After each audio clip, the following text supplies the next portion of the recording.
कलयुग केवल नाम आधारा, सुमरि सुमर नर उतरहि।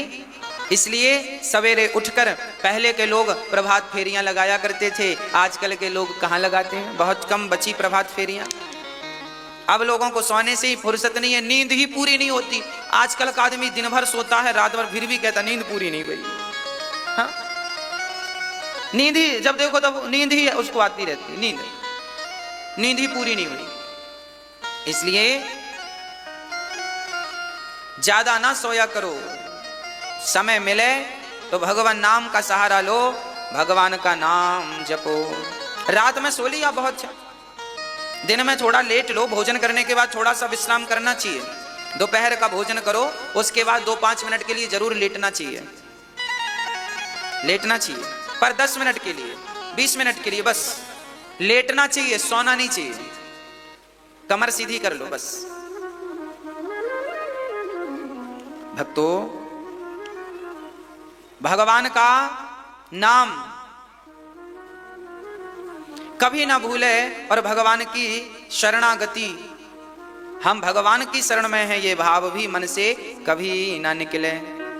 राजा परीक्षित को 7 दिन में मरने का श्राप लगा है। जिस व्यक्ति को 7 दिन में ही मरना हो, उसे क्या करना चाहिए? देखो, जीवन का भरोसा नहीं है। एक महात्मा जी हमें मिले, उन्होंने अभी, मेरे 2-3 दिन पुरानी बात है, अभी की ताजी एक महात्मा जी हमें मिले। उन्होंने कहा लो गंगा जल पियो, हमें दिया, हमने गंगा जल पिया, उन्होंने भी पिया। हमने कहा ये आपके पास है, जेब में ही रखते हैं? बोले हाँ। उन्होंने कहा हम बूढ़े हो गए हैं, हम 2 चीज अपने पास सदा रखते हैं, बोले कब प्राण निकलने का टाइम आ जाए। गंगा जल रखते हैं एक बोतल में, छोटी सी बोतल में अपने जेब में, और हम तुलसी के पत्ते जेब में रोज रखते हैं, रोज 2 पत्ते तोड़कर जेब में रख लेते हैं। कल को प्राण निकलने लगे तो कहाँ तुलसी पत्ता ढूंढने जाओगे, अपना जेब से निकाले मुंह में डाल दिए। क्योंकि भगवान का नाम, भगवान वचन देते हैं कि जिसके मुख में गंगा जल होगा और तुलसी का दल होगा, वो कभी उसकी अधोगति नहीं होगी, उसकी सदगति होगी। उसकी सदगति होगी जिसके के मुख में मरते समय तुलसी का पत्ता या गंगा जल होगा। यही तैयारियां हैं मरने की। अरे जियो, भगवान करे खूब लंबी आयु हो आपकी, जियो, पर जेब में गंगा जल रखने से और तुलसी का पत्ता रखने से नुकसान क्या है? कल को प्राण निकलने लगे तो आप कह तो सकते हो भैया मेरा हाथ अब काम नहीं कर रहा है, पांव, चलो मेरे जेब से निकाल के 2 बूंद गंगा जल मेरे मुंह में डाल दो। हाँ, रोज सवेरे उठ करके तुलसी का पत्ता, रोज 2 पत्ते रोज मुंह में डाला करो और पानी पी लिया करो, तुलसी का पत्ता भीतर चला जाए। रोज तुलसी का पत्ता मुंह पे रखना चाहिए। भगवान वचन देते हैं कि जिसके मुंह पे तुलसी होगी, जिसके वाणी में, जिसके मुख में गंगा जल होगा और मेरा नाम होगा, 3 में से एक भी आ गया, गंगा जल आ गया, तुलसी पत्ता आ गया या भगवान का नाम आ गया, तीनों आ जाए तो अच्छी बातें हैं। यदि 3 में एक भी आ गया तो भगवान कहते हैं मैं वचन देता हूं उसकी कभी अधोगति होने नहीं दूंगा, जो इन 3 में से एक का सहारा लेगा। इसलिए कहा गया है इतना तो करना स्वामी जब प्राण तन से निकले।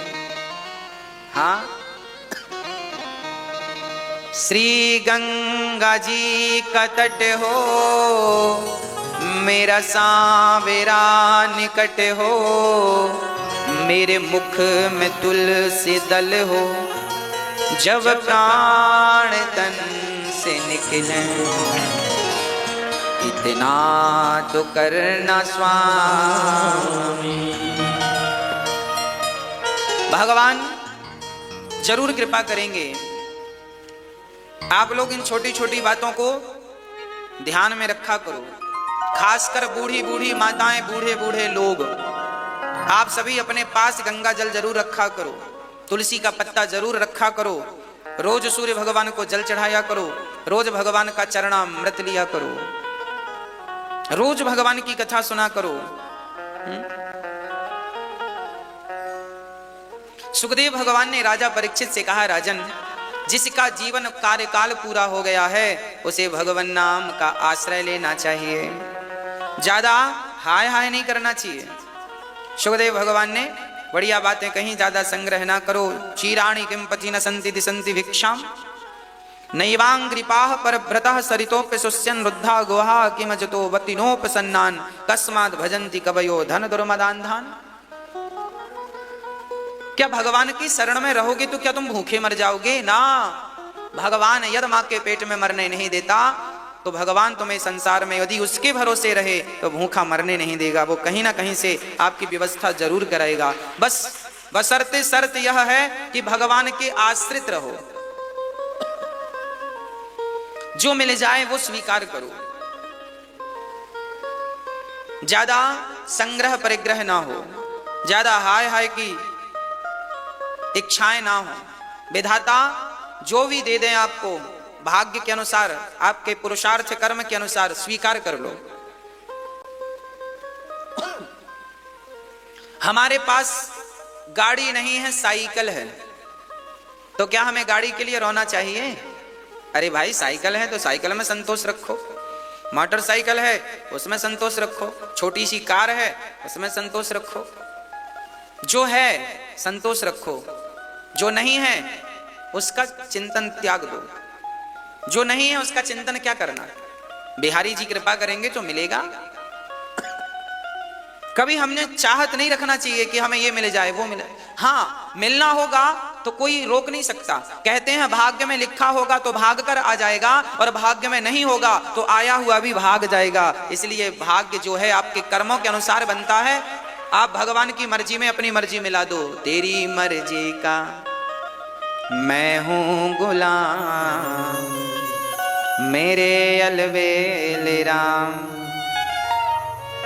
अलबेल राम मेरे अलबेल श्याम, अलबेल राम मेरे अलबेल श्याम।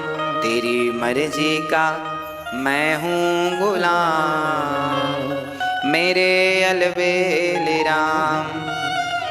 जो भी कराल मैं हूँ तुम पर न्योछावर, जो भी कराल मैं हूँ तुम पर न्योछावर। दे दे मुझे, दे दे मुझे, दे दे सजाया इनाम, मुझे दे दे सजाया इनाम, मेरे अलबेल राम। मर्जी तेरी है, तेरी मर्जी का मैं हूं गुलाम, मेरी अपनी कोई मर्जी नहीं। कहां जाना है? जहां राम जी की मर्जी ले जाए। हम कहां जाएं हमें क्या पता?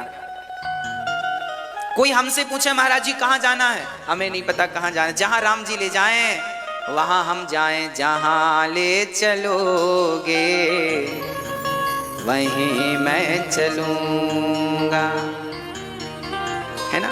जहां नाथ रखे दोगे, जहां नाथ रखे दोगे वहीं मैं रहूंगा, जहां ले चलोगे वहीं मैं चलूंगा। हम अपनी क्या मर्जी चलाएं? हम कहां जाएं हमें पता ही नहीं।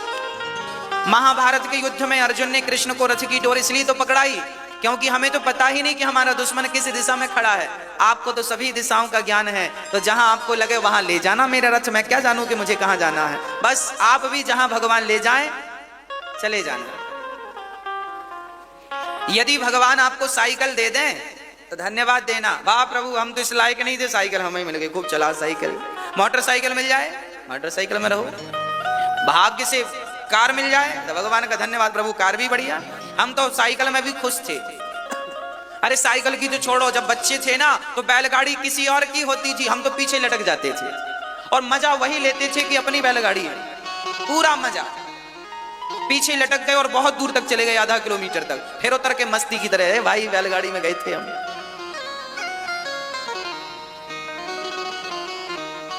तो बैल, जब साइकिल नहीं थी बैलगाड़ी थी तब हम उसमें लटक के मजा ले लेते थे। साइकिल आई तो फिर साइकिल सीख के साइकिल चलाई, खूब मजा लिया। फिर गाड़ी आई तो गाड़ी में मजा लिए, कार आई तो कार में मजा लिए। कभी चाहत नहीं रखी, कभी भगवान से ये नहीं कहा कि भगवान साइकिल दिला दो, कार दिला दो, मोटरसाइकिल दिला दो, ना, चाहत कभी नहीं रखी। बस जो मिलता गया आनंद से जीवन व्यतीत करते गए। भगवान को पता है किसे क्या चाहिए, जो जो चाहिए देते गए, मांगा कभी नहीं। बिना मांगे सब दिया है तो मांगे किस बात, क्यों मांगे? जब बिन मांगे मोती मिले संत जन कहते हैं बिन मांगे मोती मिले, मांगे मिले ना भीख।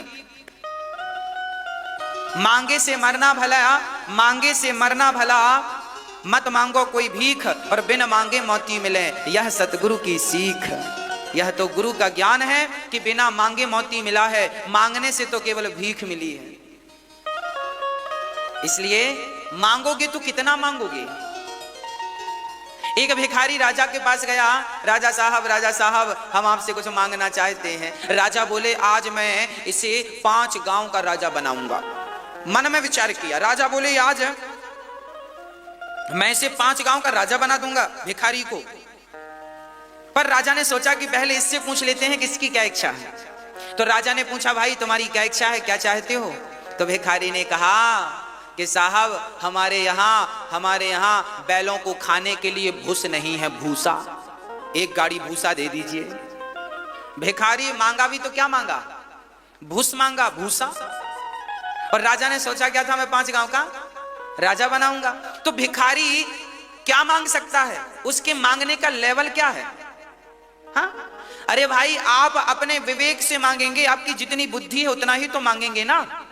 आप मांगेंगे तो क्या मांगेंगे, हे भगवान हमें धन दे दो, हमें दौलत दे दो। आप मांगेंगे तो यही है भगवान हमें भारत का प्रधानमंत्री बना दो, राष्ट्रपति बना दो। इससे ज्यादा तुमसे मांगना क्या आएगा। हमें बेटा दे दो, बेटी दे दो, बस यही मांगना आता है आपसे।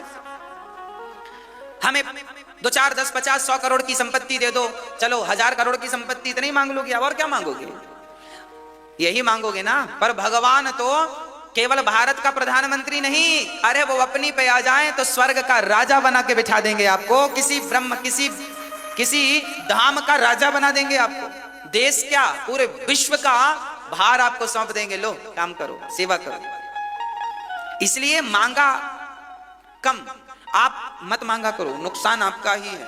मांगने से वही चीज मिलती है जितना आप मांगते हैं, और बिना मांगे से वह मिलता है। मांगते हैं तो आपकी इच्छा से मिलता है, और नहीं मांगते तो भगवान की इच्छा से मिलता है। आपकी इच्छा से बेहतर भगवान की इच्छा है। भाई बेटा मां से क्या मांगता है, बोलो, बेटा मां से क्या मांगता है, टॉफी, इतनी सी टॉफी 1 रुपए की। और मां तो उसे अपना सर्वस्व देने को तैयार है। मां बेटा तो मां से एक टॉफी मांगता है, और मां नहीं देती तो टॉफी के लिए रोता है। अब मां उस नन्हे से बच्चे को कैसे समझाए, पागल टॉफी के लिए क्या रोता है बेटा, मेरे पास जितनी दौलत है सब तेरी ही तो है, एक टॉफी के लिए क्या रोता है। बस आप और हम उस बच्चे की तरह है जो भगवान के सामने टॉफी और लॉलीपॉप के लिए रोते हैं। आपने बेटा मांगा भगवान से, ये क्या है, लॉलीपॉप है। आपने भगवान से पैसा मांगा, ये टॉफी है, रुपए 50 पैसे की। ये सब फालतू की चीजें नहीं मांगना चाहिए भगवान से। आप भगवान से ये कहो प्रभु हमें नहीं पता हमें क्या चाहिए, आपको पता है ना क्या चाहिए, हम नहीं मांगेंगे, हमें ये चाहिए। जो आपको अच्छा लगे देते जाना, लगे तो देना, नहीं तो हमें कोई जरूरत नहीं है। हम तो आपका दर्शन करने आए हैं, आपके चरणों का दर्शन करने आए हैं, आपको प्रणाम करने आए हैं, आपसे कुछ मांगने थोड़ी आए हैं। चाह गई चिंता मिटी मनवावे परवाह, जिसको कछु नहीं चाहिए सोहे साहंसा। जिसे कुछ नहीं चाहिए वही दुनिया का सबसे अमीर व्यक्ति है, और जिसे कुछ चाहिए वही दुनिया का सबसे गरीब व्यक्ति है। तो भगवान से क्या मांगना चाहिए, अकामः सर्व कामो वा मोक्ष कामा उदारधि तीव्रेण भक्ति योगे ना यजेत पुरुषम परम। भगवान से क्या मांगना चाहिए, केवल भक्ति मांगना चाहिए। हे नाथ अपने चरणों की भक्ति दे दीजिए। अच्छा भक्ति किस किस ने मांगी, भरत जी का नाम सुना है आपने। भरत जी राम जी के भाई भरत जी ने क्या मांगा, जब प्रयागराज पहुंचे राम जी चित्रकूट में थे तो भरत जी नंगे पांव जा रहे थे भरत जी राम जी से मिलने। तो प्रयागराज में भरत जी पहुंचे तो प्रयागराज ने प्रसन्न होकर कहा कि आप भरत जी हमसे कुछ मांग लीजिए, बताइए क्या चाहते हैं। तो क्या मांगा उन्होंने, अर्थ न धर्म न काम रुचि गति न चाहो निर्वाण, जन्म जन्म रति राम पद यह वरदान नया। क्या चाहिए? अर्चना। देखो अर्चना, हमें अर्चना मतलब पैसा नहीं, अर्चना धर्मना। मुझे धर्मात्मा भी नहीं बनना बहुत ज्यादा। अर्चना धर्मना काम रुचि, मुझे काम में अर्थात संसार के भोगों में भी कोई रुचि नहीं है। अर्चना धर्मना काम रुचि गति ना चाहूं, हमें कोई गति भी नहीं चाहिए। गति मतलब ना स्वर्ग लोक, ना बैकुंठ लोक, ना सत्य लोक, ना तप लोक, कुछ नहीं। फिर क्या चाहिए? अच्छा व्यक्ति चाहता क्या है? आप क्या चाहते हैं? अच्छा मैं ये बताओ आप क्या चाहती हो? भगवान कभी आएंगे आपके सामने तो आप भगवान से क्या मांगोगी बताओ? क्या मांगोगी? हाँ, भगवान बेटे की सरकारी नौकरी लग जाए। हाँ यही मांगोगी? हे भगवान हमें बहुत सारी दौलत मिल जाए, यही मांगोगे? पर भरत जी ने क्या मांगा? अर्चना धर्मना काम रुचि गति न चाहूं निर्वाण। फिर क्या चाहिए? बोले जन्म जन्म रति राम पद यह वरदान नया। अर्चना धर्म न काम रुचि गति न चाहूं निर्वाण।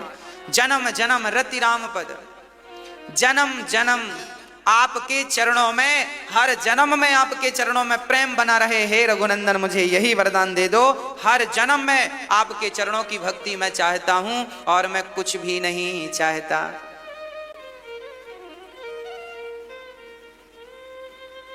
देखो जीवन तो तरवह किम ना जीवंती, आयु तो वृक्षों की भी होती है, हमारी और आपकी भी आयु है, पर वो आयु किस काम की जो आयु भगवान की भक्ति में समर्पित नहीं भाई। अच्छा मैं 100 साल जीऊं पर 100 साल जीकर मैं भगवान का नाम ना जपूं, भगवान की सेवा ना करूं, कान कथा ना सुने, आंख दर्शन ना करें, तो मेरे 100 साल के जीवन का अर्थ क्या है? फिर मैं 100 साल जी के क्या किया मैंने? आपकी 70, 80, 90 साल की आयु हो और आप भगवान का नाम ना जपें तो ऐसे जीवन का क्या अर्थ है? ऐसी उम्र का, ऐसी एज का क्या अर्थ है ये तो बताओ। वो उस उम्र से क्या किया तुमने? क्या किया? केवल बच्चे पैदा करते रहे, जनसंख्या बढ़ाते रहे? हाँ आजकल तो जनसंख्या बढ़ाना भी ठीक नहीं है, अधिक हो गई है जनसंख्या, सरकार रोक लगा रही है। तो फिर इतनी सारी उम्र किस लिए? भाई बड़े भाग्य से भगवान ने अवसर दिया है सदुपयोग करने के लिए। कर लो परमार्थ, नहीं तो पछताओगे। हाँ भगवान ने मुझे एक छोटा सा काम दिया है, भगवान जी ने मुझे एक छोटा सा काम दिया है। काम कौन सा? कि हम रोज अपनी माओ की सेवा करें, वृद्ध माओ की। हम रोज अन्न क्षेत्र में अन्न बांटें, रोज रोटी खिलाएं, रोज जरूरतमंदों को भोजन कराएं। अन्नदान, माताओं की सेवा और जरूरतमंदों को दवाई, निःशुल्क दवाई, फिर बंदरों की सेवा, फिर गौ माता की सेवा। इतनी सारी सेवाएं परमात्मा ने दी हैं। ये सेवाएं सब ठाकुर जी की हैं, उन्होंने हमें सौंपा है, बेटा तुम अपने हाथों से ये करो। अब बताओ भगवान हमसे आखिरी में पूछेंगे, अभी नहीं, भगवान हमसे आखिरी में पूछेंगे, बेटा अनिरुद्ध ये बताओ तुमने माओं की सेवा की है, तुमने अन्नदान किया है, तुमने बहुत सारे लोगों का इलाज करवाया है, बताओ तुम्हें इसके बदले क्या चाहिए? तो हम क्या कहेंगे पता है? हम कहेंगे प्रभु इस सब के बदले यदि आप प्रसन्न हैं इस काम से तो इसके बदले तो किसी भी योनि में हमें भेजिएगा, पर आप अपने चरणों की भक्ति देकर ही भेजिएगा। मेरा मन आपके चरणों से एक क्षण के लिए भी हटे नहीं। हे नाथ मैं आपको कभी भूलूं नहीं, और हे नाथ उन्हें भी अपने चरणों में लगाइएगा। जिन्होंने इन सेवाओं को चलाने में अपना योगदान पहुंचाया है, उन्हें भी अपने चरणों की भक्ति जरूर दीजिएगा, क्योंकि वही असली इस पुण्य के अधिकारी हैं। भगवान जरूर पूछते हैं, ये काम ठाकुर जी का है, वो हिसाब जरूर लेते हैं आखिरी में।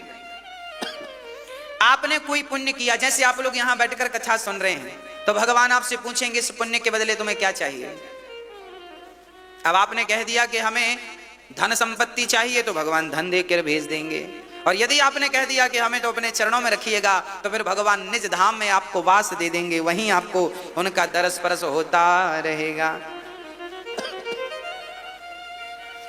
भगवान बड़े अच्छे हैं। कभी आपका मिलना हुआ भगवान से? मैया जी, ओ मेरी माँ, भगवान से कभी आपका मिलना जुलना हुआ कि नहीं? दरस परस हुआ? मैया जी, ओ मेरी माँ, आपसे पूछ रहे हैं, बताओ कभी भगवान से मिलना हुआ? हाँ, मिलना हुआ है। कैसे?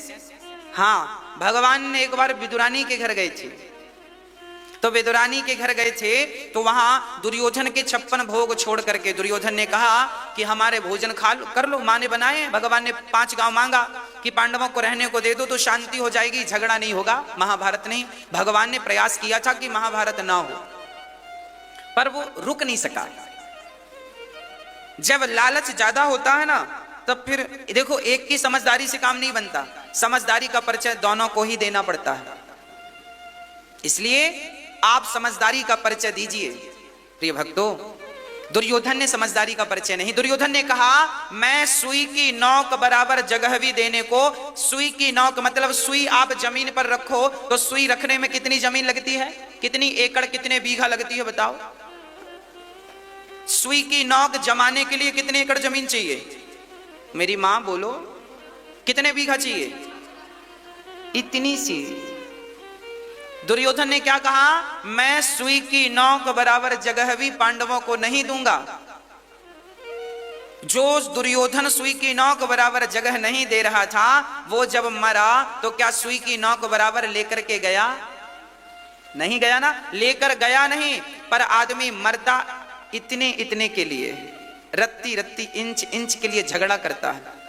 हाँ, बाद में दुर्योधन ने भगवान को मनाने के लिए कहा, सुनो आप एक काम करो, हमारी माँ ने 56 भोग बनाए हैं, भोजन कर लो। भगवान बोले, हम तेरे घर नहीं खाएंगे।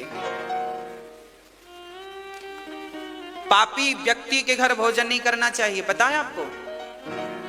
पापी व्यक्ति के घर, अहंकारी व्यक्ति के घर, दुराचारी जो व्यक्ति भरी सभा में किसी नारी को नग्न करना चाहता हो, इसके घर का भोजन नहीं करना चाहिए। जो इसके घर का भोजन करेगा, उसकी बुद्धि भी इसकी तरह ही बन जाएगी। जैसा खाओ अन्न वैसा रहे मन। इसलिए खाने पीने में विचार करना चाहिए, कहां खाएं और कहां ना खाएं। सब जगह नहीं खाना चाहिए। आप लोग विचार नहीं करते, कहीं भी मिले तो खाने लगते हैं, टूट जाते हैं खाने के लिए। ऐसे टूटते हैं, शादी पार्टियों में हम देखते हैं कई बार, ऐसे टूटते हैं जैसे कभी बाप की राज में खाए ही ना हो। ऐसे रोटियों के लिए लाइन लगाए, भाई एक रोटी हमें दे दो, कभी खाए नहीं किया, ऐसे टूटते हैं। और खाने का भी ज्ञान नहीं, जूता पहनकर खड़े होकर खा रहे हैं। अरे भाई, हमारे यहां खाने में भी धर्म होता है। आसन बिछाकर, जूते उतार कर, अरे अन्न ब्रह्म है, भोजन करना भी पूजा है। क्यों पूजा है? क्योंकि भोजन सबसे पहले दाल चावल सब्जी रोटी बनाओ, तो दाल चावल जो भी आपने बनाया है, सबसे पहले उसे एक थाली में निकालो, दाल निकालो, चावल निकालो, रोटी निकालो, सब्जी निकालो, और तुलसी का पत्ता डालो, फिर भगवान को भोग लगाओ। और भोग लगाकर भगवान को, फिर दाल को दाल में मिलाओ, चावल को चावल में, रोटी को रोटी में, तो पूरा भोजन प्रसाद बन गया। और प्रसाद को मर्यादित खाया जाता है, ढोरों की तरह नहीं खाया जाता। हाँ, प्रसाद को कैसे खाया जाता है? मर्यादित। प्रसाद का फुल फॉर्म क्या होता है? प्रा मतलब प्रभु के, सा मतलब साक्षात, दा मतलब दर्शन। प्रभु के साक्षात दर्शन का नाम प्रसाद होता है। इसलिए प्रसाद कैसे खाना है? बैठ कर खाओ, हाथ मुंह धुल करके खाओ, हाथ धुल लो, पांव धुल लो और बैठ जाओ आसन पर। और बैठकर बड़े व्यवस्थित, जब सामने थाली आवे तो थाली को रख करके पहले हाथ में जल डालो और उस थाली के चारों तरफ घुमाओ और भगवान से हाथ जोड़कर कहो, हे विधाता, आज मेरी थाली पे आपने जो दिया है दाल चावल सब्जी रोटी या नमक रोटी या रूखा सूखा, उसके लिए धन्यवाद विधाता। परमात्मा का धन्यवाद दे करके, क्योंकि वो थाली के लिए ही, वो रोटी के लिए ही हम लोग कमाते हैं ना। रोटी ना मिले खाने को तो पैसे बहुत हो हमारे पास, पर रोटी ही ना हो तो क्या कर लोगे पैसों का। आपके पास सोना बहुत हो, चांदी बहुत हो, पर किसान गेहूं ना उगाए, पृथ्वी माता गेहूं ना दे, चावल ना दे, तुम क्या कर लोगे। रोटी पैसे खा लोगे, 1000 के नोट चबाओगे कि 2000 का चबाओगे। इसलिए अन्नम ब्रह्मा, अन्न ब्रह्म है, अन्न परमात्मा का स्वरूप है। अन्न जो आपकी थाली पर रोटी है, चावल है, वो परमात्मा ही है। वो ना खाओगे, वो रोटियां ना खाओगे, भोजन ना करोगे तो मर जाओगे। मतलब उस अन्न के कारण आप और हम जिंदा हैं। तो जिस अन्न के कारण हम जिंदा हैं, उस अन्न को खाते समय तो उसका सम्मान किया करो, उसको बैठ के आदर से खाया करो। हाँ, बैठो, उसे प्रणाम करो, वो अन्न है, परमात्मा का रूप है। व्यवस्थित बैठो, खाने पीने का भी ध्यान हो, कैसे खाना है, कहां खाना है, कहां नहीं खाना, किसके हाथ से खाना है, किसके हाथ से नहीं खाना, विचार होना चाहिए। गलत आदमी के हाथ से खाओगे, भाई चोर के घर में यदि आपने भोजन किया, याद रखना शास्त्र में इसके उदाहरण है, यदि चोर के घर आपने भोजन कर लिया तो आपके भीतर जब तक उस अन्न का प्रभाव रहेगा तब तक आपके मन में भी चोर करने के विचार आएंगे, कई बार विचार आएंगे, क्योंकि अन्न उसका है। हाँ, क्योंकि अन्न उसका है। इसलिए कहता हूं कि आप विचार से खाया करो, चोर के घर मत खा लेना, गलत व्यक्ति के घर मत खा लेना। यदि गलत व्यक्ति के घर खा लिया तो बुद्धि भ्रष्ट हो जाएगी। इसलिए खाने पीने में विचार होता है, विचार से खाया करो। चोर के घर खाओगे तो बुद्धि चोर जैसी हो जाएगी, वैश्या के घर खाओगे तो बुद्धि व्यभिचार की हो जाएगी। हाँ, इसलिए कहां खाएं कहां ना खाएं, जिसके घर खा रहे हो पहले विचार कर लो कि ये व्यक्ति ये धन कमाता कैसे है। ईमानदारी से कमाता हो तो उसके घर खाओ, बेईमानी से कमाता हो तो उसके घर मत खाने लग जाना। बेईमानी से कमाता हुआ अन्न यदि आपके पेट में गया, वो अन्न आपको उतनी देर के लिए बेईमान कर देगा जितनी देर उसका अन्न तुम्हारे भीतर है। जैसा खाओ अन्न वैसा रहे मन, ये कोई मैं थोड़ी बोल रहा हूं, अनादिकाल से ये पद्धति चली आ रही है। इसलिए विचार पूर्वक जीवन हो, खाने में विचार, सोने में विचार, जागने में विचार, भजन में विचार, विचार पूर्ण जीवन हो, बिना विचारे। अब देखो संत क्या कहते हैं, बिना विचारे जो करे सो पाछे पछताए, और काम बिगाड़े आपनो जग में होत हंसाए। इसलिए बिना विचार के कुछ नहीं करना चाहिए। बिना विचारे जो करे सो पाछे पछताए, हर काम विचार पूर्ण होना चाहिए। एक किसान था, हल चला रहा था। मैया जी, ओ मेरी मां ध्यान दो। एक किसान था, हल चला रहा था। उसकी पत्नी रोटी लेकर आई। रोटी, वो किसान बड़ा गरीब था, बड़ी मेहनत करता था और बड़ी मेहनत की रोटियां उसके घर थी। उसकी पत्नी रोटी लाई तो रोटी में उसके घर में घी नहीं था तो चटनी चुपड़ के लाई, बढ़िया नमक, थोड़ी मिर्ची और हरा धनिया पीस लिया सिलबट्टी में, और पीस करके वो चटनी रोटी में चुपड़ दिया और वो रोटियां रख करके पति के लिए 6 रोटियां लेकर आई। पति आए, पति के पास बैठी, पति से कहा लो भोजन कर लो। तो पति ने रोटियां ली, 6 रोटियां पत्नी लाई, तो 6 रोटियों में 2 रोटियां तो अपने बैलों को खिला दी। 2 बैल थे ना, हल में जुते थे, 1 रोटी 1 बैल को, 1 रोटी 1 बैल को। उसने, पत्नी ने कहा बैलों को रोटी क्यों?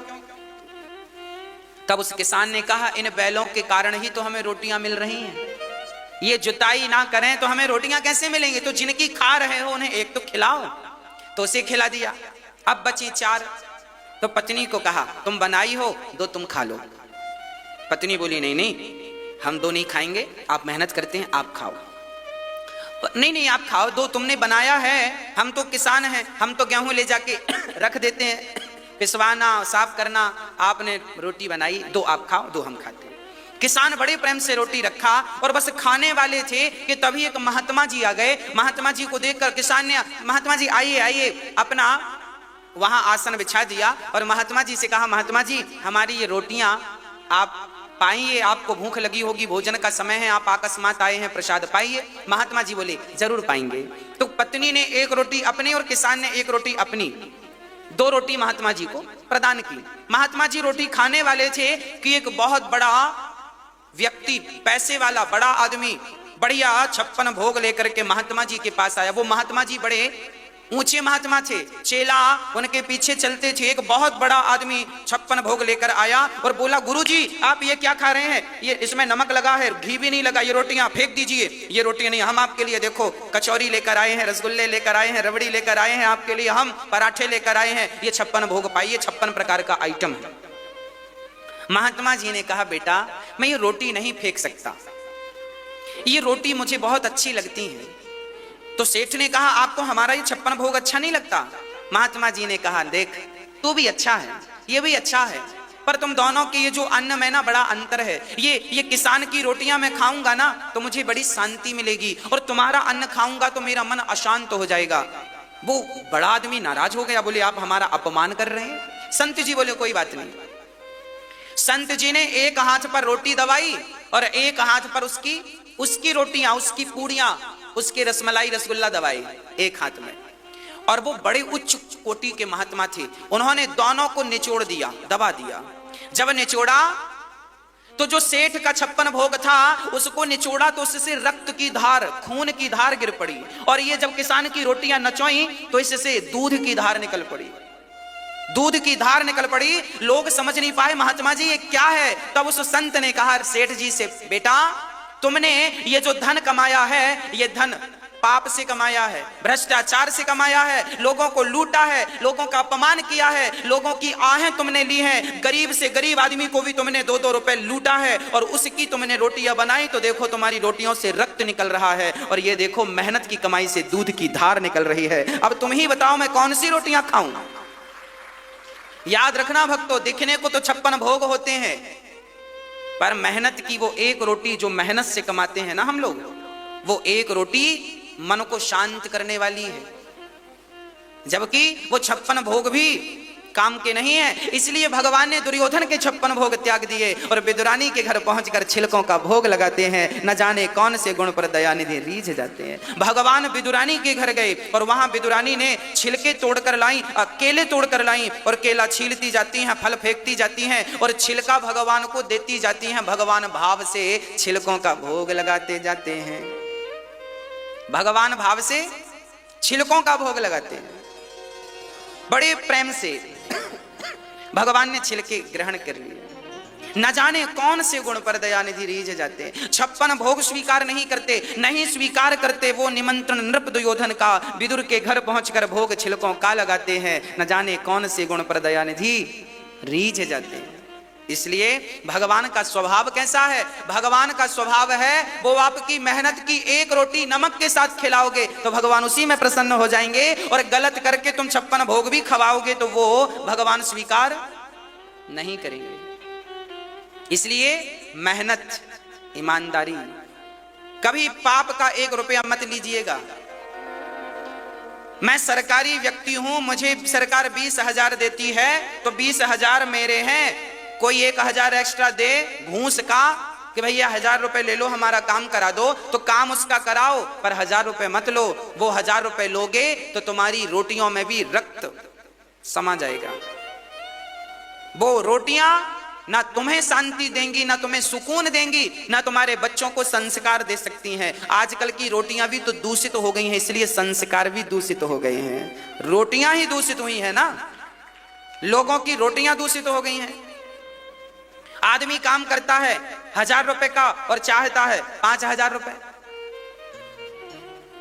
भ्रष्टाचार बढ़ गया है, हर फील्ड में आप जाकर देखो भ्रष्टाचार होता है। लोगों की नीयत बदल गई है।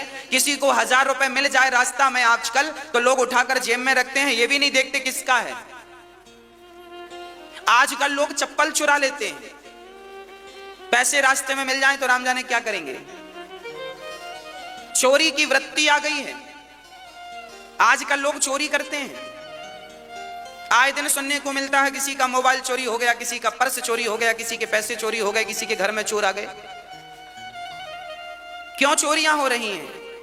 क्योंकि उन्होंने गलत अन्न खाया है। अन्न गलत खाया है तो बुद्धि भी गलत हो गई। जैसा खाओ अन्न वैसा रहे मन, जैसी राखो शुद्धि वैसी बने बुद्धि। आपके घर की रोटियां कैसी हैं जरा विचार कीजिएगा। हाँ, अब मैंने देखा है बूढ़ी बूढ़ी माताएं, गरीब से गरीब लोग, आपको पता है इतना भ्रष्ट, आज इतना ज्यादा भ्रष्टाचार हो गया है कि गरीब से गरीब आदमी का भी आज कोई काम कराता है ना तो उसे गरीब आदमी से भी 10-20 रुपए, 50 रुपए में से ही 10 रुपए ले लेता है। काम कराएगा 1000 रुपए का तो 1000 रुपए में 100-200 रुपए ले ही लेगा। वो ये नहीं सोचेगा कि गरीब महिला है या गरीब पुरुष है, गरीब आदमी है, इससे तो ना ले, पर वो उससे भी लेता। आज बड़े बड़े सरकारी डिपार्टमेंट भी आप उठाकर देख लो, पैसे दिए बिना काम नहीं होता, पैसा देने ही पड़ता है आपको। गरीब आदमी है, वो कितना भी गरीब हो, पर उनको गरीब से गरीब आदमी को भी वो पैसे देने पड़ते हैं। करप्शन इतना ज्यादा है, भ्रष्टाचार इतना ज्यादा। अब ये सोचो कि जो उस गरीब से पैसा ले रहा है वो उसको वो पैसा पचेगा क्या? पर ले रहा है, उसे लग रहा है मैं इससे बड़ा आदमी बन जाऊंगा। इसलिए कहता हूं शास्त्र सम्मत काम किया करो, विचार पूर्वक कार्य किया करो, खाने में विचार किया करो, कमाने में विचार किया करो। एक सज्जन हमसे बोले, गुरुजी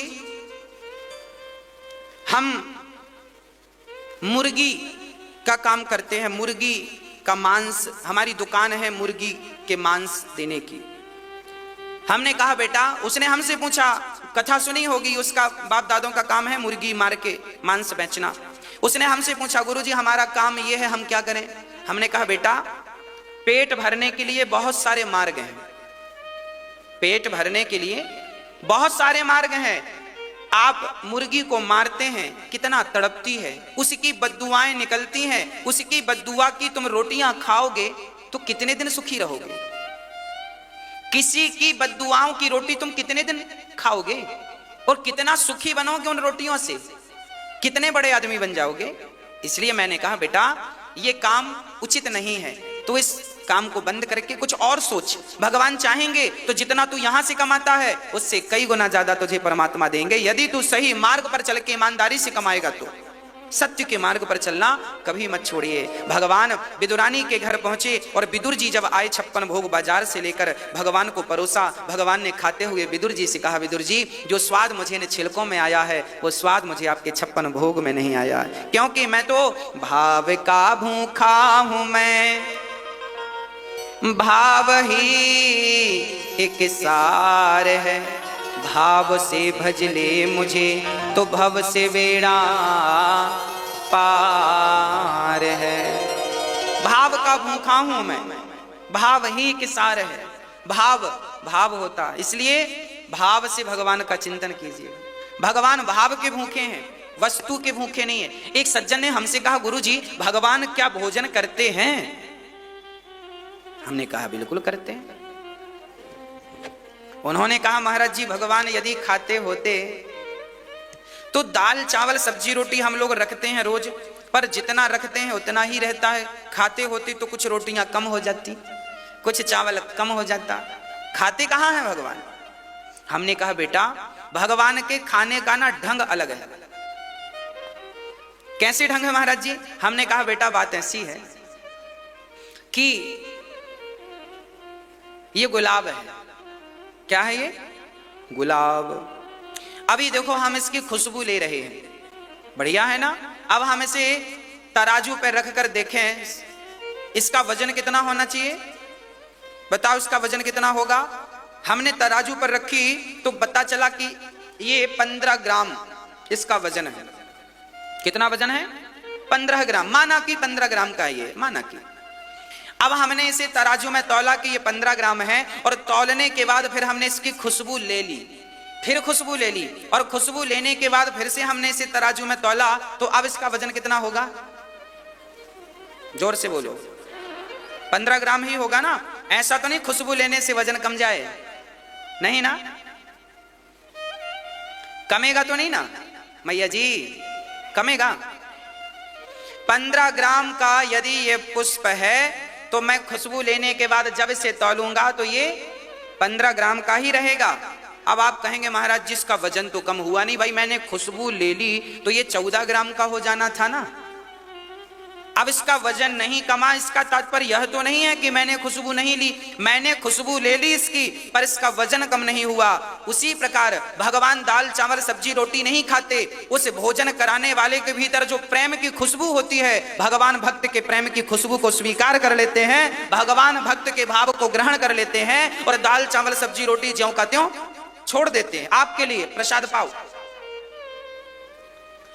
भगवान वो नहीं खाते जो हम खिलाते हैं, भगवान आपके प्रेम को स्वीकार करते हैं। आप खिलाने के पीछे आपका जो भाव है, जो प्रेम है, वो स्वीकार करते हैं। भगवान प्रेम के भूखे हैं। राम ही केवल प्रेम प्यारा, जान ले ये जो जान निहारा। भगवान कृपा करते हैं। पश्चात जब भगवान धराधाम को छोड़कर गए तब विदुर जी को भगवान ने याद किया। मैत्री जी के पास विदुर जी ने प्रश्न किया, गुरुदेव सुखाय कर्माणि करोति लोको न तैः सुखं वान्य दुपारवंबा विंदेत भूयस्तत एव दुःखं यदत्र युक्तं भगवान वदेन्नः। सारी दुनिया सुख के लिए कर्म करती है, सारी दुनिया सुख चाहती है, पर उसे मिलता क्या है? केवल दुख। अच्छा, आप सुख चाहते हैं पर दुख मिलता है। क्यों मिलता है दुख? क्योंकि आप चाहते ही सुख हैं। मेरा प्रश्न आपसे है, आप सुख ही क्यों चाहते हैं? कुंती बुआ ने तो दुख मांगा था। मैं पहले ही कह चुका हूं आपको, ना सुख के चक्कर में पड़ो ना दुख के चक्कर में पड़ो। जैसे रखें राम जी रहना चाहिए। भगवान के भरोसे जैसे वो रखें वैसे रहो। भगवान को पता है कि क्या चाहिए। विदुर जी महाराज, भगवान फूल दें तो फूल में रहो और कांटे दें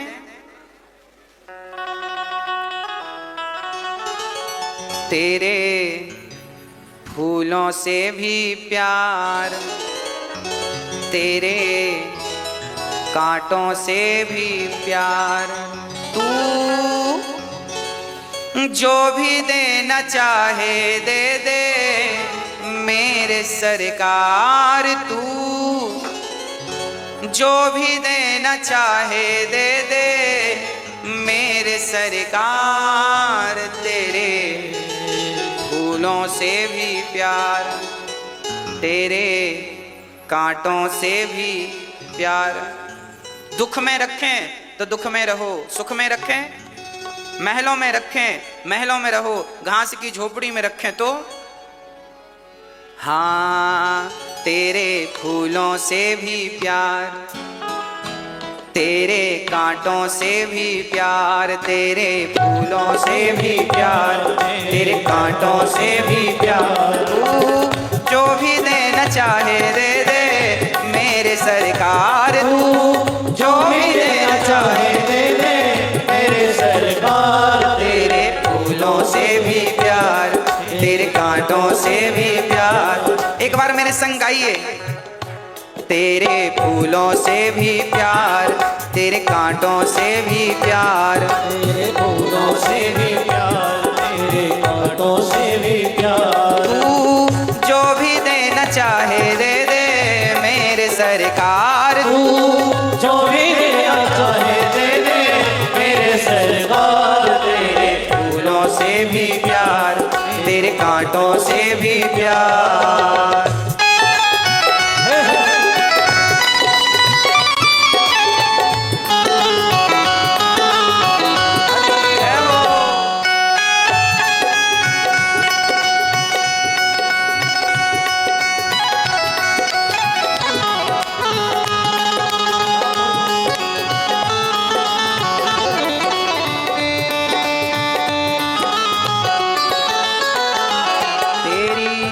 मर्जी में विधाता कोई छुपा बड़ा राज तेरी। मर्जी में विधाता कोई छुपा बड़ा राज। दुनिया चाहे हमसे रूठे तू ना होना नाराज। दुनिया चाहे हमसे रूठे तू ना होना नाराज।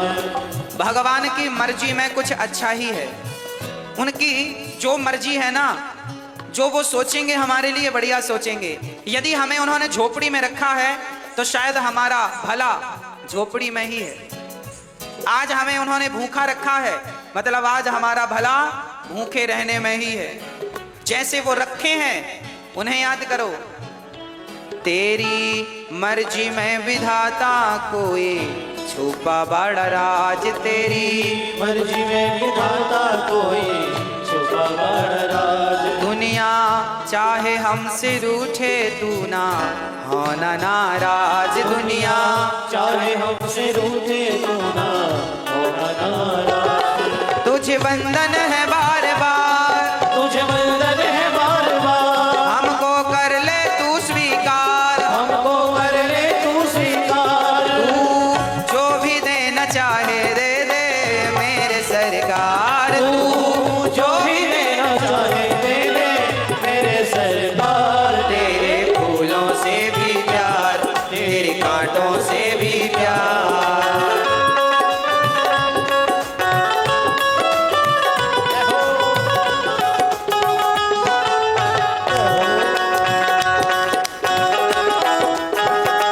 जय हो।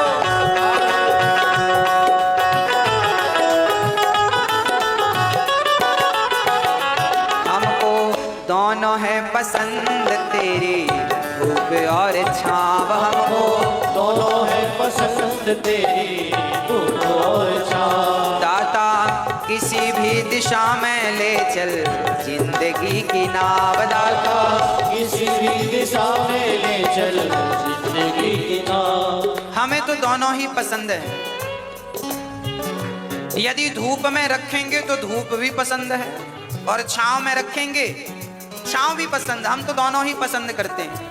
हमें तो मीठा भी पसंद है और तीखा भी पसंद है। हमने पहले ही से अपनी पीठ पक्की कर ली है, क्योंकि पता है कि या सुख मिलेगा या तो सुख में भी खुश रहो और दुख में भी हाय हाय। सुख मिले तो प्रसन्न ना रहो, ज्यादा बड़ा हूं अहंकारी ना बन जाना, और दुख मिले तो रोने ना लगना। भगवान जो दिए हैं बढ़िया है। भगवान जहां ले जाएंगे अच्छी जगह ले जाएंगे। जो दे रहे हैं बढ़िया है। हमको दोनों है पसंद तेरी धूप और छाव। हमको दोनों है पसंद तेरी धूप और छाँव। दाता किसी भी दिशा में ले चल जिंदगी की नाव। दाता किसी भी दिशा में ले चल जिंदगी की नाव। चाहे हमें लगा दे पार, चाहे हमें लगा दे पार। या डोबा दे तू मझधार। या डुबा दे तू मझधार। तू जो भी देना चाहे दे दे मेरे सरकार। तू जो भी देना चाहे दे दे मेरे सरकार। तेरे फूलों से भी प्यार, तेरे कांटों से भी प्यार।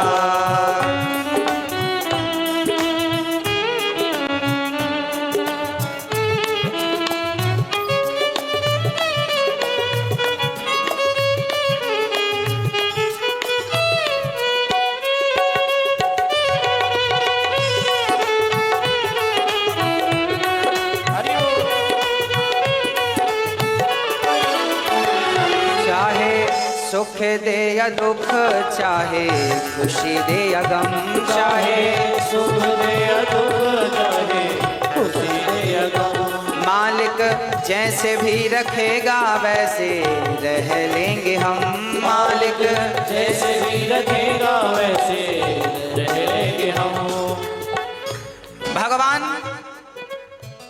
खुशी दें या गम दें, पार लगाएं या डुबा दें, मर्जी आपकी, मैं आपका हूं ना भगवान। अब कहां ले जाना है मेरे से अच्छा तो आप जानते हैं, मैं क्या जानता हूं।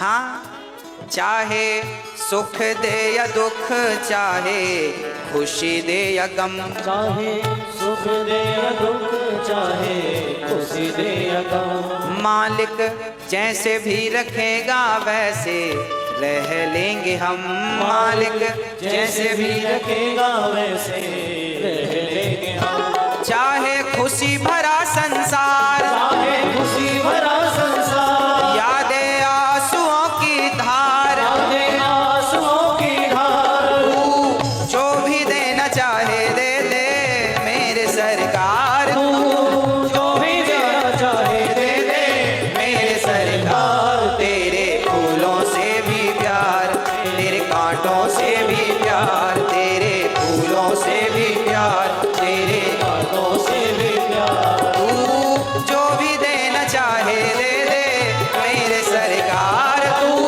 जो भी देना चाहे दे दे मेरे सरकार। तेरे फूलों से भी प्यार, तेरे कांटों से भी प्यार, तेरे फूलों से भी प्यार, तेरे कांटों से भी प्यार, तेरे फूलों से भी प्यार, तेरे कांटों से भी प्यार।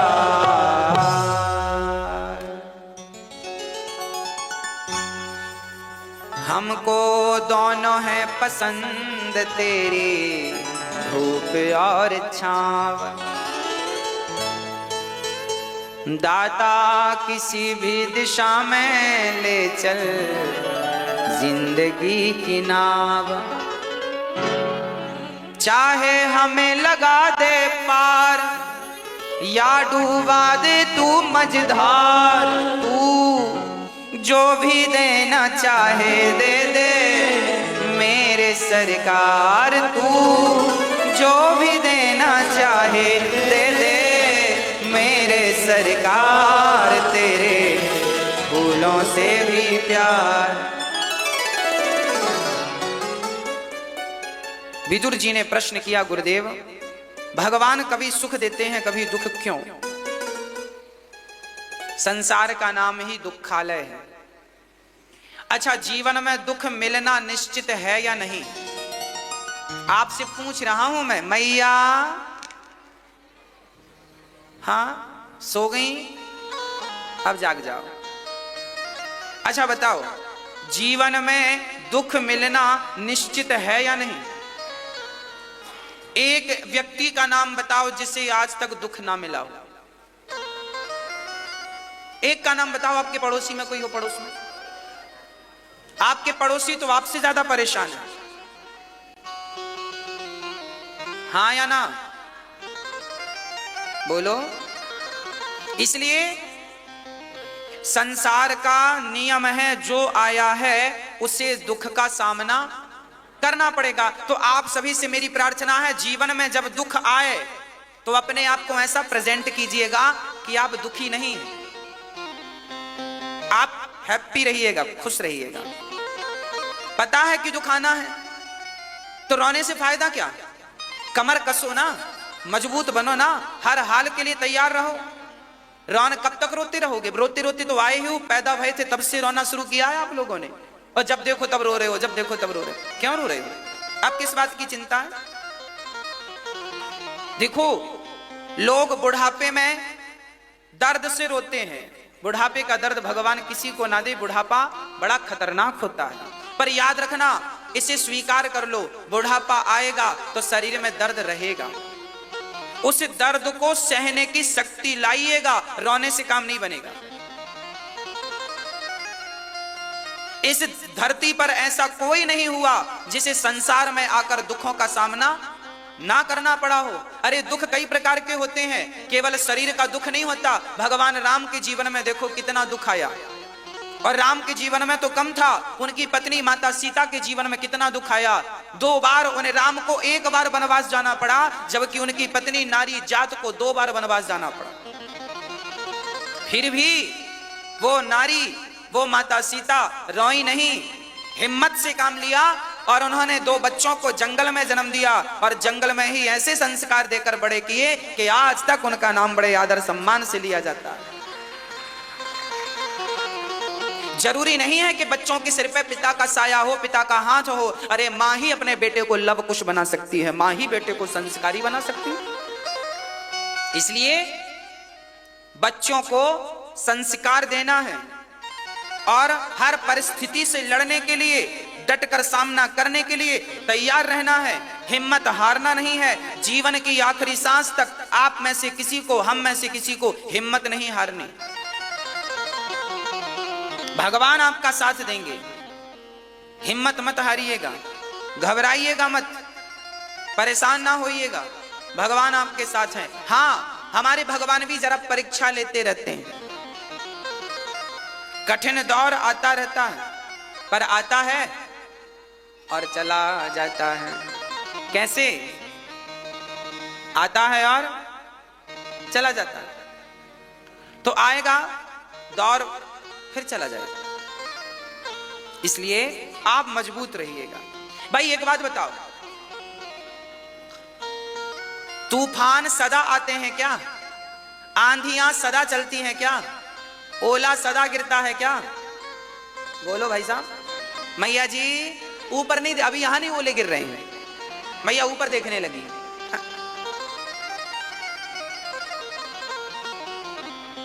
आंधियां रोज नहीं आती, पर जब आती है ना, तो आंधियां क्यों आती हैं? आंधियां इसलिए आती हैं कि वो पेड़ को, वृक्ष को देखना चाहती हैं कितना मजबूत है। जो वृक्ष कमजोर होता है, जड़ कमजोर होती है, वो तो आंधी के एक झोंके में गिर जाता है। और जिसकी जड़ मजबूत होती है ना, आंधी उस पेड़ को यहाँ यहाँ यहाँ यहाँ घुमाती है। कभी पेड़ ऐसे होता है, कभी पेड़ ऐसे होता है, पर जब मजबूत उसकी जड़ होती है ना, तो आंधी को ही हार के जाना पड़ता है। वो तो अपनी जगह पर अडिग होकर खड़ा रहता है। बस आंधियां आएंगी आपके जीवन में, दुखों की आंधियां आएंगी, संकट की आंधियां आएंगी। आपकी जड़ इतनी मजबूत होनी चाहिए कि आपका वो आंधी, आपका वो दुख बाल भी बांका ना कर सके। अपने आप को इतना स्ट्रांग, इतना मजबूत बना के रखिए।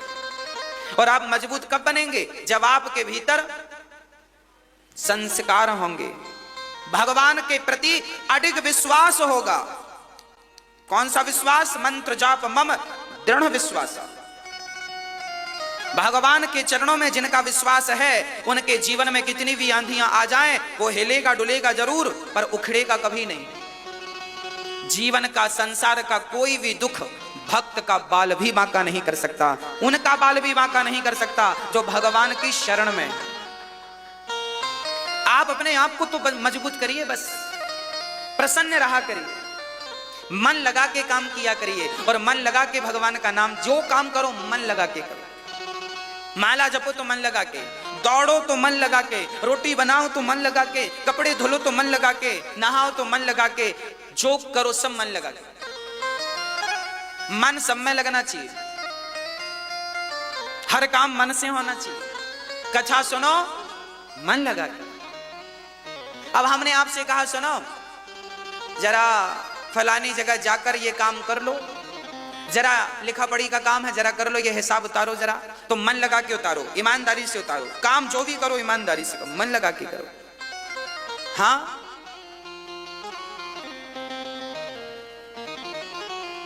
विदुर जी महाराज भगवान मैत्रेय जी से कह रहे हैं, भगवान ने क्या कहा? तब मैत्रेय जी ने कहा, विदुर जी ने कहा भगवान ने सृष्टि क्यों की? तब कहा सुनो, भगवान नारायण की नाभि से कमल निकला, कमल में ब्रह्मा जी प्रकट भये और ब्रह्मा जी ने 10 प्रकार की सृष्टि बनाई।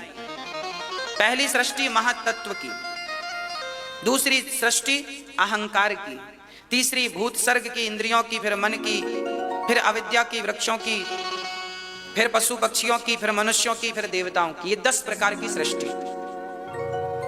4 युग बनाए ब्रह्मा जी ने, हम सबको बनाया। फिर 4 युग बनाए, सतयुग, त्रेता युग, द्वापर युग और कलयुग। सतयुग की आयु निश्चित की, सतयुग की आयु कलयुग की आयु से ठीक 4 गुनी है। हाँ, सतयुग की आयु है 17,28,000 वर्ष। सतयुग की उम्र कितनी होती है? 17,28,000 वर्ष। त्रेता की आयु होती है 12,96,000 वर्ष। द्वापर की आयु है 8,64,000 वर्ष और कलयुग की आयु है 4,32,000 वर्ष। जिसमें कलयुग के अभी केवल 5,500 साल व्यतीत भये हैं। 4,32,000 वर्ष आयु है कलयुग की। कलयुग बहुत बड़ा, हम जैसे कितने आकर चले गए और आगे भी बहुत आएंगे।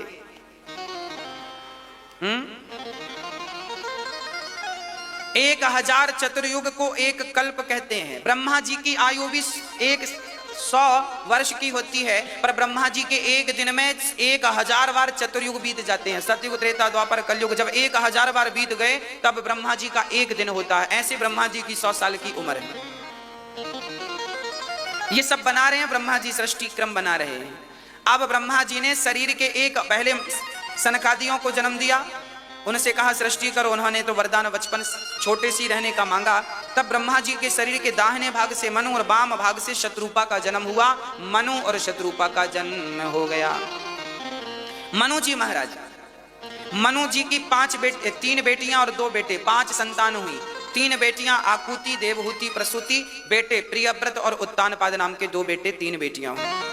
बहुत बड़ा परिवार है। मैया जी, ओ मेरी माँ, हो गई पंचायत? अब सुनो ध्यान से। ब्रह्मा जी के शरीर के दोनों भागों से मनु शत्रुपा ने जन्म लिया। 12 भगवान ने प्रकट होकर हिरण्याक्ष को मारकर पृथ्वी की स्थापना की और अब यहां से सृष्टि प्रारंभ हो गई। सृष्टि प्रारंभ कैसे हुई? आकुति का विवाह रुचि प्रजापति से किया। ये रुचि प्रजापति कहां से आ गए? ब्रह्मा जी ने प्रकट किया। देवहूति का विवाह करदम जी से हुआ। माता देवहूति का विवाह करदम जी से हुआ। ये करदम जी बड़े उच्च कोटि के भक्त हैं। जंगल में एक साधु जी रहा करते थे जिनका नाम करदम था। एक दिन मनु जी अपनी बिटिया को लेकर गए और बेटी बड़ी सुंदर थी, सुंदरता बहुत थी माता देवहूति में। करदम जी के पास गए और करदम जी से कहा महाराज मेरी बेटी को स्वीकार कर लो। पहले के पिताजी जो होते थे ना, अपनी बेटी उन्हीं को दिया करते थे जिनके भीतर भक्ति हो, प्रेम हो, उन्हीं को बेटी दिया करते थे। आजकल के माँ बाप भी बिल्कुल पैसे के पीछे पागल हो गए हैं। बस पैसा होना चाहिए, भले कैसा भी हो लड़का, शादी कर देते हैं। पैसा देखते हैं, बस पैसा हो बस। शादी कहां करनी चाहिए? पद्म पुराण में लिखा है लड़की के लिए योग्य वर चाहिए। कैसा चाहिए? योग्य वर।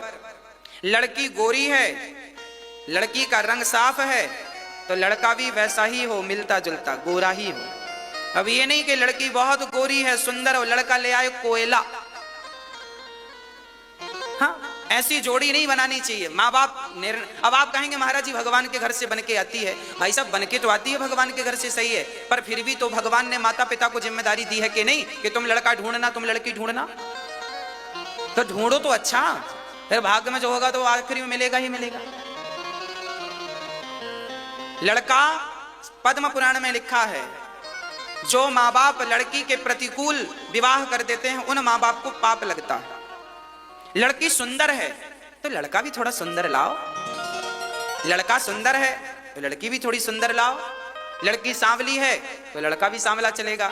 लड़का गोरा है, लड़का बहुत सुंदर है तो लड़की भी अच्छी लाओ।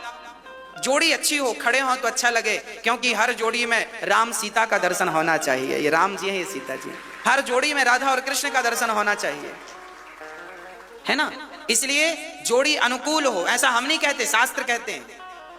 शास्त्र कहते हैं लड़की का विवाह वहां करना, ज्यादा बड़े आदमी के घर लड़की का विवाह ना कर देना। शास्त्र ये भी कहते हैं विवाह बराबर वालों के संग करना चाहिए। मेरी छोटी सी झोपड़ी है तो छोटी सी झोपड़ी जैसा घर मेरा है वैसा ही घर बेटी के लिए ढूंढो। ज्यादा सोने के महल ना ढूंढ लेना, नहीं तो आपकी बेटी वहां जाएगी तो वो लोग ताने मारेंगे। तेने बाप के राज में देखा है कभी?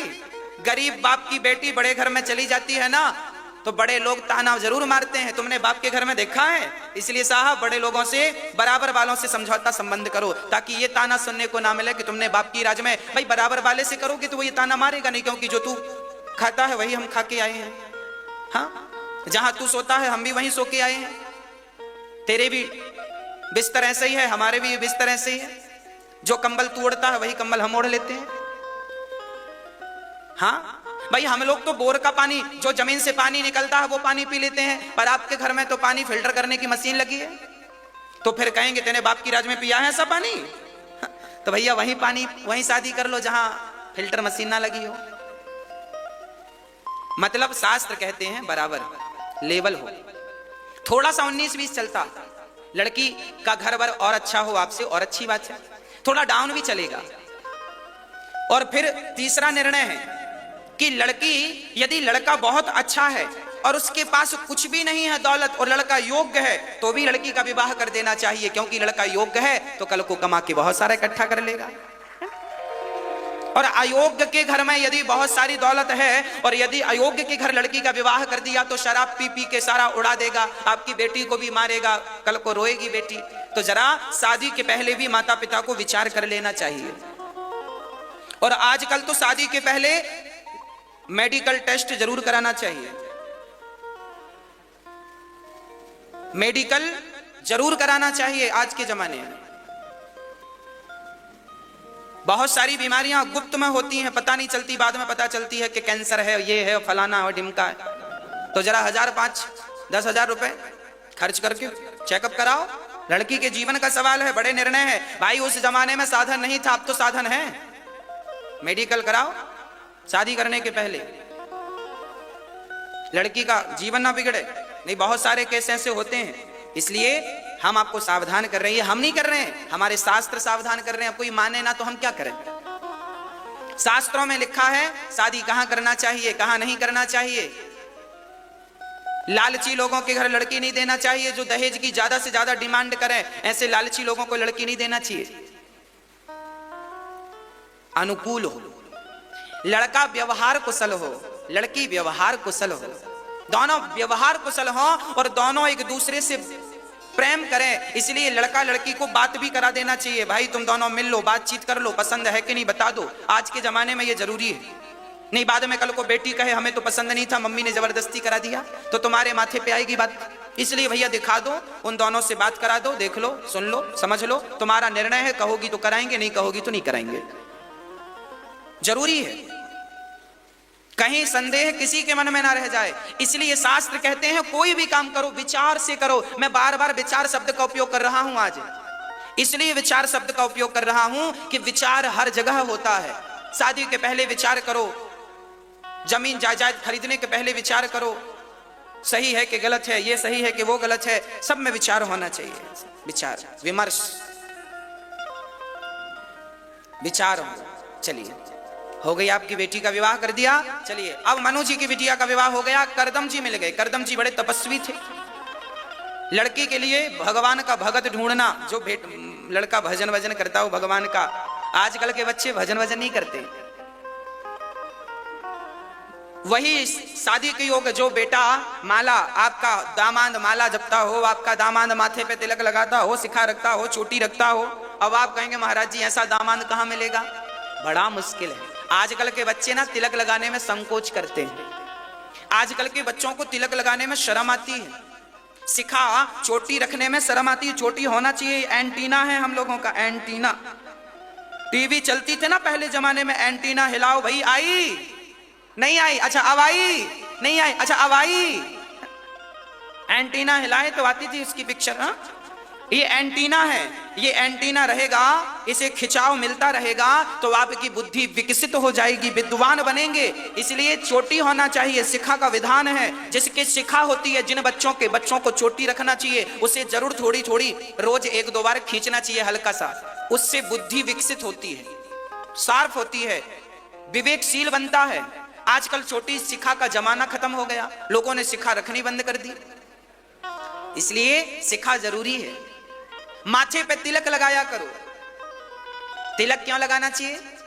तिलक लगाने से मन शांत होता है, ये साइंटिफिक रीजन है। इसलिए तिलक जरूरी है, माथे पर तिलक लगाना चाहिए, लगाया करो। आजकल के बच्चों को शराब की दुकान में खड़े होकर शराब खरीदने में शर्म नहीं आती, पर तिलक लगाने में शर्म आती है। आज झूठ बोलने में बच्चों को शर्म नहीं आती। आजकल के बच्चे सिगरेट पीते हैं दुकानों में खड़े होकर, इन्हें सिगरेट पीने में शर्म नहीं है, परंतु तिलक लगाने में लज्जा आती है, शर्म आती है। कई बार हम जाते हैं ना एयरपोर्ट पर जाते हैं, फ्लाइट से भी कई बार आना जाना होता है, तो हमें देखकर ना लोग हंसते हैं। आपको बताएं, हमें देखकर जब हम माथे पर तिलक लगाते हैं और हम जब कभी एयरपोर्ट पर जाते हैं, स्टेशनों से गुजरते हैं, शहरों से निकलते हैं पैदल कई बार, तो वहां लोग देखकर हंसते हैं। कई बार हमारी सम उम्र के नौजवान मेरे भाई बहन, बहुत सारी हमारी बहन अभी हंसती रहती हैं और नौजवान भाई लोग भी हंसते हैं। हाँ, क्यों हंसते हैं जानते हो? वो हमें तिलक देखकर वो समझते हैं कि ये हड़प्पा संस्कृति के लोग हैं, मोहनजोदड़ो हड़प्पा संस्कृति। उनको लगता है ये 2000 साल पुरानी परंपरा के लोग हैं। मोहनजोदड़ो हड़प्पा संस्कृति का समझ लेते हैं, इसलिए वो हंसते हैं। हम भी देख के उनको हंस देते हैं। बेटा, जब तुम्हें शर्म नहीं आई शराब पीने में, तुम्हें शर्म नहीं आई सिगरेट पीने में, तुम्हें शर्म नहीं आई झूठ बोलने में, तो हमें काहे को शर्म आए अपने सनातन धर्म की रक्षा करने में, प्रचार करने में? ये तो हमारा धर्म है और हम ही अपने धर्म का पालन नहीं करेंगे तो करेगा कौन? तिलक लगाना धर्म है, शिखा रखना धर्म है, यज्ञोपवीत धारण करना धर्म है और जिह्वा पर राम नाम रखना धर्म है। यही तो हमारा धर्म है और हम धर्म ही छोड़ देंगे तो हम किस काम के? इसलिए धर्मो रक्षति रक्षिता, धर्म की रक्षा करनी चाहिए। जब आप उसकी रक्षा करते हैं तो वो भी आपकी रक्षा करता है। इसलिए धर्म नहीं छोड़ना चाहिए किसी भी हाल में। कोई हंसे या कुछ भी कहे, कोई अपमानित करे, सब करो, पर कोई बात नहीं, हम धर्म नहीं छोड़ेंगे अपना। हम जब चलते हैं तो हम कांच लगाकर धोती पहनकर चलते हैं। आजकल के हमारी उम्र के बच्चे तो पैंट शर्ट पहनते हैं। हमें लोग विशेष रूप से देखते हैं, ये अलग ही है। कांच भी, पहनावा भी अलग, तिलक भी अलग। तात्पर्य क्या है? जो हम लेकर चल रहे हैं यही हमारा प्राचीन भारत है, यही हमारा भारत है और यही पहचान थी हमारे भारत की। हम पैंट शर्ट नहीं पहनते, हमारे कांच लगाकर धोती पहनते हैं। शास्त्रों में लिखा है, मुक्त कच्छस्तु यो विप्रः, ब्राह्मणों को, क्षत्रियों को, वैश्यों को, शूद्रों को, भाई हमारे भारत की परंपरा का पालन करना चाहिए। कांच लगाकर चलना चाहिए। आपके दादाजी धोती पहनते थे ना, गांव के लोग आज भी, दादा लोग, पुराने लोग पहनते हैं। धोती पहनना चाहिए। बिना कांच के चलने से ना पाप लगता है। इसलिए हमारे यहाँ का पहनावा भी सबसे हटके है भारत का। तो भारत की परंपरा, भारत की पद्धति, आजकल के आज कोई अमेरिका से आदमी आए और उनसे कहे बच्चों से हमारे भारत के, बेटा तुम्हारे भारत में पहले कैसे कपड़े पहना करते थे, तो वो आपके बच्चे क्या जवाब देंगे? आपके बच्चों ने तो उनके जैसे पैंट शर्ट पहन रखे हैं, उन्होंने तो भारत की परंपरा छोड़ दी है ना। अरे सदास, अनिरुद्ध ने भारत की परंपरा नहीं छोड़ी, ये हमारे भारत की परंपरा रही है, यही प्राचीन भारत है। इसलिए विचारमय जीवन हो, पहनने में विचार, खाने में विचार, सब में विचार हो। क्या पहनना है, क्या नहीं पहनना, इसमें भी विचार होना चाहिए। हमारे यहां कपड़े पहनने में भी विचार है।